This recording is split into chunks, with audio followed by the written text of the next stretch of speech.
بسم اللہ الرحمن الرحیم۔ السلام علیکم، welcome my channel Zahra voice. سامعین، آج کی ویڈیو میں ہم آپ کو حجۃ الوداع کے بارے میں بتائیں گے۔ آپ سے گزارش ہے ویڈیو پوری ضرور دیکھیں۔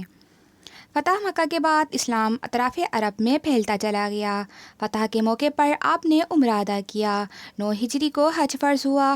اس سال آپ صلی اللہ علیہ وآلہ وسلم خود حج پر تشریف نہیں لے گئے، بلکہ حضرت ابوبکر صدیق رضی اللہ تعالیٰ عنہ کو امیر الحج مقرر فرمایا۔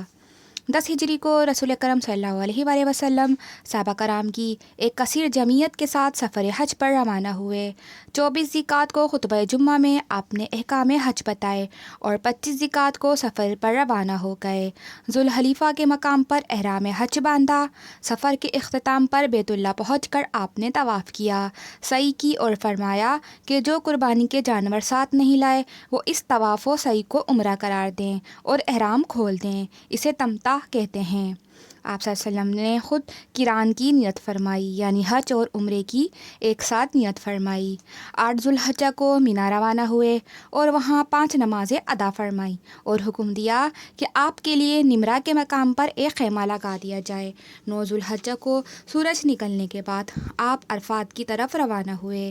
اسی دن آفتاب ڈھل جانے کے بعد آپ اپنی ناقہ قصوہ پر سوار ہوئے اور وادی عرفہ کے درمیان اونٹنی کی پشت پر سے لوگوں کو مشہور خطبہ حجۃ الوداع ارشاد فرمایا۔ اس موقع پر صحابہ کرام کی کثیر تعداد آپ کے سامنے تھی۔ مشہور روایت کے مطابق ان کی تعداد کم و بیش 1.25 لاکھ تھی۔ فرضیت حج کے بعد یہ آپ کی زندگی کا پہلا اور آخری حج تھا۔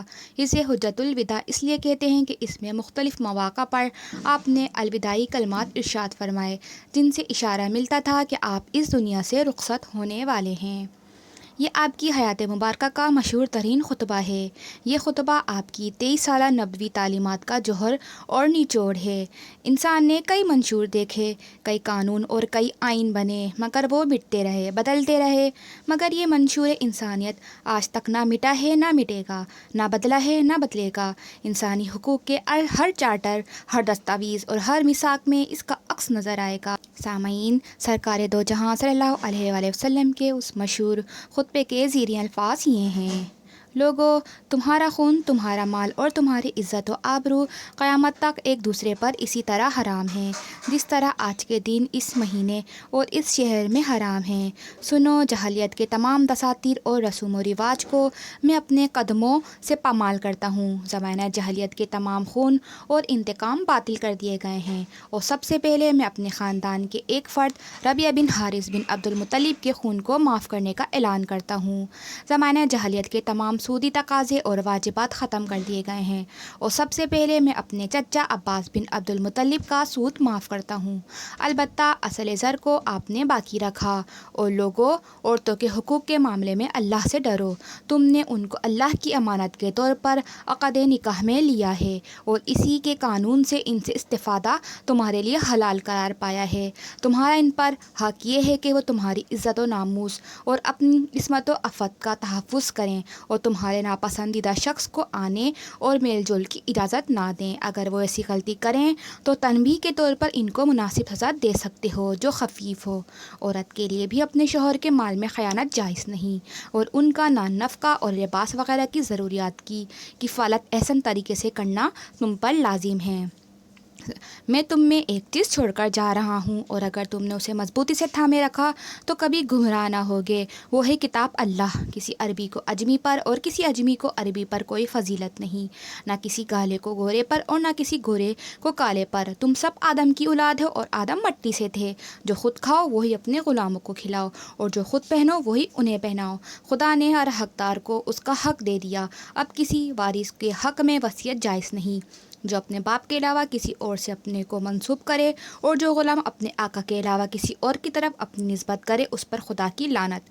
ہر مجرم اپنے جرم کا ذمہ دار ہے۔ باپ کے جرم کا ذمہ دار بیٹا نہیں اور بیٹے کا جواب دہ باپ نہیں۔ اس کے بعد آپ نے مجمع کو مخاطب کر کے فرمایا: تم سے قیامت میں میرے بارے میں پوچھا جائے گا تو کیا تم جواب دو گے؟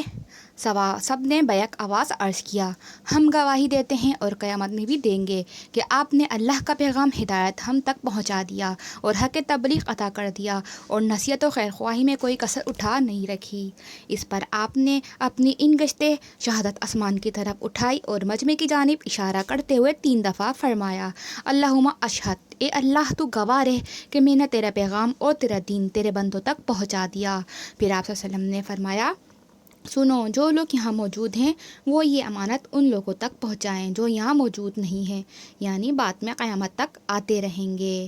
سامعین، یہ ہے وہ عظیم خطبہ جو آقا دو جہاں صلی اللہ علیہ وسلم نے ارشاد فرمایا، جسے خطبہ حجت الوداع کہتے ہیں۔ میرے آقا صلی اللہ علیہ وآلہ وسلم پر لاکھوں کروڑ درود، لاکھوں کروڑ سلام۔